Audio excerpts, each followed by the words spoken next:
Welcome back mga ka-TV. Ang video na tatalakayin natin ngayon ay ang chapter 50 ng The Most Notorious Talker Runs the World's Greatest Clan. At kung bago ka lang sa channel ko ay huwag mahiyang mag-like, subscribe o follow at i-click ang notification bell para ma-notify ka sa susunod na video. Paalala, ang video na tatalakayin natin ngayon ay maaaring mag-iba mula sa ilalabas na anime.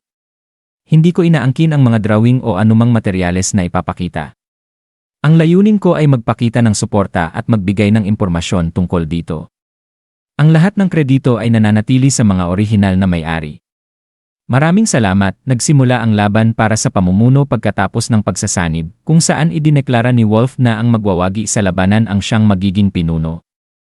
At wala nang anumang pagtutol pagkatapos nito. Gayunpaman, ipinunto ni Logan na wala pa si Licia, kasamahan ni Wolf.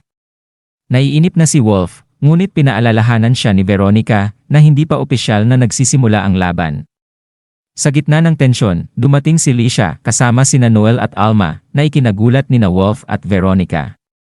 Bagamat nag-aatubili, pumayag si Noel na maging saksi sa laban na nagbigay ng kredibilidad sa kompetisyon. Habang nagsisimula ang laban, gumana ang analytical na pag-iisip ni Noel.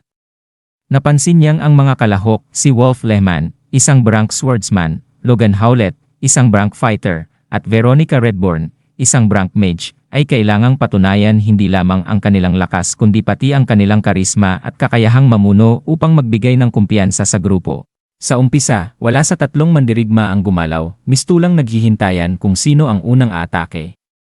Nagtaka si Alma sa estratehiyang ito, ngunit ipinaliwanag ni Noel na ang laban ay hindi lamang tungkol sa lakas.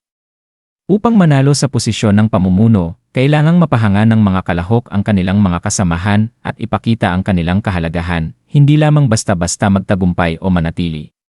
Ang mga taktika ng pagiging tuso ay maaaring makasira ng tiwala ng kanilang magiging tagasunod.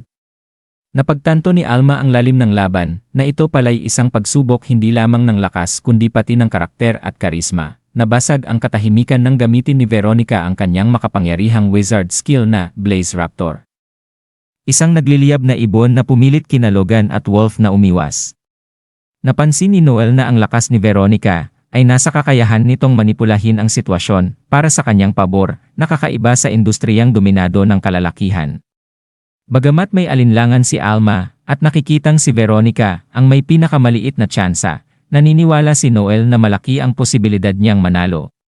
Napansin din niya na iniipon ni Veronica ang kanyang enerhiya para sa isang mapagpasyang galaw habang pinapanatili ang kontrol gamit ang maliliit na atake. Nagbago ang takbo ng laban nang maglaho si Logan at biglang lumitaw sa likod ni Veronica gamit ang kanyang advanced skill na Shukuchi Zeku upang lapitan ito at magpakawala ng mabigat na suntok. Nabuwal si Veronica, waring wala na sa laban. Habang nagpapatuloy ang matinding palitan ni Logan at Wolf, parehong sugatan na ang dalawa, at sumisigaw ang kanilang mga kasamahan bilang suporta. Ngunit sa isang nakakagulat na tagpo, tumayo muli si Veronica, na ikinagulat ng lahat. Ginamit niya ang kanyang teleportation skill na Warp Drive upang makaposisyon sa likod ni Logan at maglunsad ng isang matinding atake. Nabigla si Alma sa lakas ni Veronica at nagtanong kung paano nagawa iyon ng isang mage. Ipinaliwanag ni Noel ang katotohanan, ginamit ni Veronica ang bawal na kakayahang sacrifice. Ang delikadong kasanayang ito ay nagbibigay sa isang mage ng napakalakas na kapangyarihan, kapalit ng isang mahalagang bahagi ng kanilang katawan na inaalay sa kanilang kontraktadong espiritu. Gayunpaman, isang delikadong sugal ito, kapag tinanggihan ng espiritu ang alay, maaaring mamatay ang gumagamit.